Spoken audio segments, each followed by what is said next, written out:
Good morning बेटा।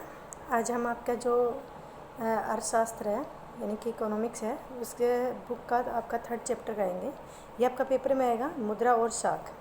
देखो, मुद्रा और शाख, सबसे पहले मैं आपको हमेशा ये कहती हूँ कि जब तक हम चैप्टर की हेडिंग नहीं समझेंगे तब तक हमें चैप्टर समझ में नहीं आएगा। मुद्रा शाख का मतलब, मुद्रा मतलब करेंसी, शाख का है कि जो करेंसी किसी की सहायता करने के लिए, उसकी हेल्प करने के लिए जो दी जाती है उसको शाख कहते हैं। जन मान लो कि हम कोई किसान है, फसल पैदा करने के लिए, फसल उगाने के लिए, कृषि करने के लिए, या कोई व्यापारी है व्यापार करने के लिए, कोई व्यक्ति ऐसा है जो एजुकेशन के लिए अपनी जो मतलब किसी से ब्याज लेता है तो उसी को शाख कहते हैं, 1 साल 2 साल के लिए। वैसे शाख 1 साल के लिए होती है ये। तो हमारा क्या चैप्टर का नाम मुद्रा विनिमय एक माध्यम है। मुद्रा विनिमय, विनिमय का माध्यम है मुद्रा, जो लेन देन है, विनिमय मतलब तो होता है व्यापार का या लेन देन का जो माध्यम है वो क्या है, हमारी करेंसी है। अगर हम मुद्रा की बात करते हैं, अगर आप एक बार कल्पना कीजिए कि अगर मुद्रा नहीं होती, करेंसी नहीं होती, तो आज की दुनिया कैसी होती, किस तरह से हम वस्तुओं का आदान प्रदान करते, किस तरह से वस्तुओं को खरीदते बेचते, तो एक सबसे बड़ी समस्या थी। और अगर हम बात करते हैं आज से बहुत पुराने इतिहास की, यानी कि 1947 से पहले इंडिया की कोई अपनी करेंसी नहीं हुआ करती थी, ठीक है। तो उस टाइम की अगर हम बात करते तो ज़्यादातर जो देहाती इलाके होते थे वहाँ पे क्या होती थी, वस्तु के बदले वस्तु का लेन देन होता था। यानी कि किसान अनाज पैदा करते थे, फिर उस अनाज के बदले अपनी जो दूसरी जो आवश्यकता की वस्तुएं हैं उनको खरीदते थे। कुम्हार है जैसे मटका बनाता था, मटके बदले में वो अनाज या दूसरी वस्तुएं खरीदता था। तो उस वक्त टाइम जो सामाजिक जो स्ट्रक्चर था वो इस तरह का था, बहुत ही आसान था, जिससे इजीली वो एक दूसरे के बीच में क्या कर सकते थे, वस्तु के बदले वस्तु को लेन देन कर सकते थे। जो हमारे दैनिक वस्तुएं हैं, हमारे आवश्यकता की जो चीज़ें होती हैं वो बेटा उस टाइम क्या होती थी, लोग स्वयं बनाते थे। जैसे मोची होता था, चप्पल गाँठना, जूती बनाना है, इस तरह के काम करते थे। कुम्हार लकड़ी के मिट्टी के बर्तन बनाया है, खाती है, बढ़ई है जो क्या काठ का काम करता था। इसी तरह से लुहार है, वो क्या थे, हमारे जो सामान्य घर में काम में आने वाले औजार बनाते थे। तो ये लोग क्या करते थे, अपनी वस्तुओं के बदले में अनाज ले लेते थे और किसानों को अपनी वस्तुएं, उनकी ज़रूरतों की वस्तुएं दे देते थे। तो ये होता था वस्तु के बदले वस्तु का लेन देन, ठीक है। जिसके अंदर मान लो कि एक जूता का व्यापारी है, उसको क्या है, उसके पास जूते हैं बहुत सारे, और वो जूते से क्या करना चाहता है, अपने मतलब जूते के लिए उसे चमड़ा चाहिए, फिर वो चमड़ा लेगा, फिर उसको जूते बनाने के बाद में फिर उसको अनाज की ज़रूरत पड़ती है, किसी दूसरी चीज़ की ज़रूरत पड़ती है, वो उस जूतों को सिर पे उठाकर मार्केट में घूमेगा, हर लोग से उसको पूछना पड़ेगा कि क्या आपको जूते चाहिए, मुझे बदले में गेहूँ चाहिए, क्या आपको ये जूते चाहिए, उसके बदले मुझे ये चीज़ चाहिए। तो आज के टाइम हम इस तरह की वस्तु के बदले वस्तु के विनिमय के क्या है कि कल्पना नहीं कर सकते, बहुत मुश्किल काम हो जाता है करना। हाँ, वस्तु के बदले करेंसी को देकर हमें, करेंसी के बदले हम किसी वस्तु को खरीदना हमारे लिए बहुत आसान हो जाता है।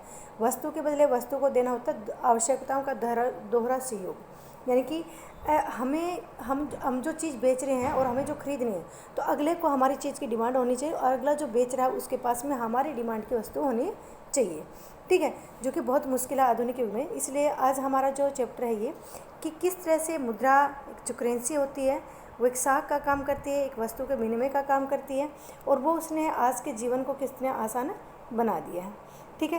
करेंसी देखो बेटा हर प्रकार की, यानी कि अगर हम बात करें आधुनिक करेंसी की बात है, आपको मैंने क्या बताया था, 1947 में जब इंडिया आज़ाद हुआ था, उससे पहले हमारी कोई निर्धारित करेंसी नहीं हुआ करती थी, ठीक है। सबसे पहले हमारे रिजर्व बैंक की स्थापना की गई थी 1935 में। भारत में जो रिजर्व बैंक है इसकी स्थापना हुई थी 1935 में। लेकिन अगर हम बात करें सबसे पहला अगर बैंक खुला था तो वो पंजाब नेशनल बैंक था, ठीक है। सबसे पुराना जो हमारा बैंक है वो कौन सा है, पंजाब नेशनल बैंक। ये 1894 के आसपास ही खुला था। तो देखो मुद्रा का आधुनिक रूप क्या है, हमने देखा कि मुद्रा ऐसी चीज़ है जो कि लेन देन में विनिमय माध्यम बन सकती है। सिक्कों के चलन से पहले यह तरह तरह की चीज़ें मुद्रा के रूप में इस्तेमाल की जाती थी। उदाहरण के लिए प्रारंभिक काल में क्या होते, भारतीय अनाज, पशु मुद्रा के रूप में इस्तेमाल करते थे। इसके बाद सोना और चांदी और तांबे जैसी जो धातु होती है, इनके सिक्के मुद्रा के रूप में प्रयोग लिए जाते थे। सोने के सिक्के होते थे, आपसी राजा जो होते थे, जो बड़े व्यापारी होते थे, उनके बीच में लेन देन में होते थे। तांबा कुछ हद तक सामान्य लोगों तक भी पहुंच जाते थे, तांबा के सिक्के। और सामान्य जनता में सबसे ज़्यादा जो प्रचलन में जो करेंसी होती थी, जो मुद्रा होती थी, वो होती थी कि तांबे की सिक्के। चांदी के सिक्के और सोने के सिक्के ज़्यादातर राजसी काम में प्रयोग में लिए जाते थे। करेंसी मुद्रा के देखो करेंसी क्या है? मुद्रा के आधुनिक रूप में करेंसी कागज़ के नोट को कहते हैं। के सिक्के हैं या फिर जो गिल्ट के सिक्के उनको शामिल किया गया। वे चीज़ें पहले मुद्रा के रूप में प्रयोग की जाती हैं थी। इसके विपरीत आधुनिक मुद्रा बहुमूल्य धातु जैसे सोना है, चांदी है, तांबा से बने सिक्कों से नहीं बनी, कागज, अनाज और पशु की तरह वे रोजमर्रा के चीज़ों में भी नहीं है। आधुनिक मुद्रा का इस प्रकार का अपना कोई इस्तेमाल नहीं किया जाता। फिर भी इसे विनिमय का माध्यम क्यों स्वीकार किया गया है? इसे विनिमय का माध्यम इसलिए स्वीकार किया गया है क्योंकि किसी देश की सरकार इसे प्राधिकृत करती है। यानी कि कागज़ की जो करेंसी है, कि हम आज की जो हमारी जो करेंसी है आप देखते हो, ये कागजी नोट होता है, न कि चांदी और सोने या किसी दूसरी धातु का सिक्का होता है। इसके बाद इस कागज़ के टुकड़े को भी हम इसे क्या मुद्रा के रूप में या लेन देन के लिए भी इसका प्रयोग करते हैं। कोई इसके लिए आनाकानी नहीं कर सकता। कारण क्या है? क्योंकि हमारी सरकार ने इस चीज़ को स्वीकार किया गया है, सरकार ने इसकी चीज़ को वैधानिक स्वीकृति प्रदान की गई है। अगला, भारत में भारतीय रिजर्व बैंक केंद्रीय सरकार की तरफ से करेंसी नोट जारी करता है। हमारे देश में जो करेंसी नोट जारी करने की जो एक अधिकार है वो सिर्फ रिजर्व बैंक को है। और इसकी स्थापना कब हुई थी? इसकी स्थापना 1935 में। एक बार फिर बता देती हूँ, 1935 में स्थापना हुई थी और 1950 में केंद्रीय रिजर्व बैंक को क्या गया था? राष्ट्रीयकरण किया गया था। कानून के अनुसार किसी व्यक्ति या संस्था को मुद्रा जारी करने की इजाज़त नहीं है। इसके अलावा कानून विनिमय के माध्यम के रूप में रुपये का इस्तेमाल करने की वैधता प्रदान करता है, जिसे भारत में सौदे की अदायगी के लिए मना नहीं किया जा सकता। भारत में कोई व्यक्ति कानूनी तौर पर रुपयों में अदायगी को अस्वीकार नहीं कर सकता। इसलिए रुपया व्यापक स्तर पर विनिमय का माध्यम स्वीकार किया जाता है। क्योंकि कोई भी व्यक्ति ऐसा नहीं है, न तो वो खुद अभी कई बार बहुत होता है नकली नोट पकड़े गए हैं, या कई अभी पीछे से थोड़े दिन पहले वक्त 10 रुपये का जो सिक्का होता है उसको लोगों ने लेना मना कर दिया था क्योंकि ये नकली बनने से हो गए थे, नकली टक्सा लगा ली गई थी। अगर ऐसा कोई व्यक्ति काम करता हुआ पकड़ा जाता है तो उसको कानूनी रूप से उसको देशविद्रोही माना जाता है, कानूनी अपराधी माना जाता है और उसके ऊपर कानूनी कार्रवाई की जाती है। भारत में सिर्फ एक ही बैंक है जिसको करेंसी जारी करने का अधिकार है, वो है भारतीय रिजर्व बैंक, RBI। ठीक है। बैंकों में निक्षेप, लोग मुद्रा बैंकों में निक्षेप के रूप में रखते हैं, जैसे हम अपनी बचत के रूप में रखते हैं। लोगों को रोजमर्रा की आवश्यकता के लिए कुछ ही करेंसी की जरूरत होती है। उदाहरण के लिए हर महीने के आखिर में वेतन वाले मजदूरों के अतिरिक्त नकद होता है। लोग इस अतिरिक्त नकद का क्या करते हैं? वे इसे बैंकों में अपने नाम से खाता खोलकर जमा कर देते हैं। बैंक ये जमा स्वीकार करते हैं और इस पर सूद भी देते हैं, ब्याज भी देते हैं। इस तरह लोगों का धन बैंकों के पास सुरक्षित रहता है और इस पर सूद भी मिलता है। लोगों को अपनी आवश्यकताओं के अनुसार इसमें धन निकालने की सुविधा भी उपलब्ध होती है। चूँकि बैंक खाते में जमा धन की मांग के जरिए निकाला जा सकता है, इसलिए जमा को मांग जमा कहा जाता है। देखो बेटा, जैसे हमारे पास है, मान लो किसी व्यक्ति की सैलरी 30,000 है, उसका जो मंथली जो खर्चा होता है मान लो 15,000 रुपये है। बाकी उसका जो 15,000 रुपये होता है या तो वो अपने बैंक से निकालता नहीं सैलरी, क्योंकि लगभग आजकल क्या है, प्राइवेट हो या गवर्नमेंट एम्प्लॉयर हो, सभी की सैलरी बैंक के अंदर आती है। या निकाल भी किसी को अगर बाई हैंड भी मिलती है तो लोग क्या करते हैं, अपनी बचत के उस 15,000 को कोशिश करते हैं कि वो बैंक में जमा कर दे। बैंक उस जमा को स्वीकार करते हैं, उसके ऊपर वो ब्याज भी देते हैं। ठीक है। और इस तरह से हमारा जो पैसा है वो बैंक के पास में क्या होता है, सुरक्षित भी रहता है। ठीक, इसी को बैंक की मांग जमा कहते हैं। अब मांग जमा एक अन्य दिलचस्प सुविधा देता है। यह सुविधा इसे मुद्रा का विनिमय माध्यम महत्वपूर्ण लक्षण प्रदान करती है। आपने नकद के बजाय चेक में भुगतान के बारे में भी सुना होगा। चेक के भुगतान के लिए चेक भुगतान करता है जिसका किसी बैंक में खाता है, एक निश्चित रकम के लिए चेक काटता है। चेक एक ऐसा कागज़ है जो बैंक को किसी व्यक्ति के खाते से चेक पर लिखे नाम के किसी दूसरे व्यक्ति को एक खास रकम का भुगतान करने का आदेश भी देता है।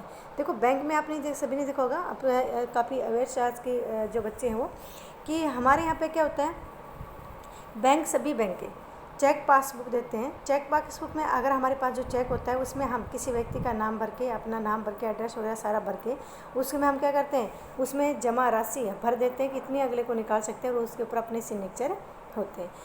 इस चेक को व्यक्ति, कोई भी व्यक्ति बैंक के अंदर जाकर इस चेक के द्वारा आपके पैसे निकलवा सकता है।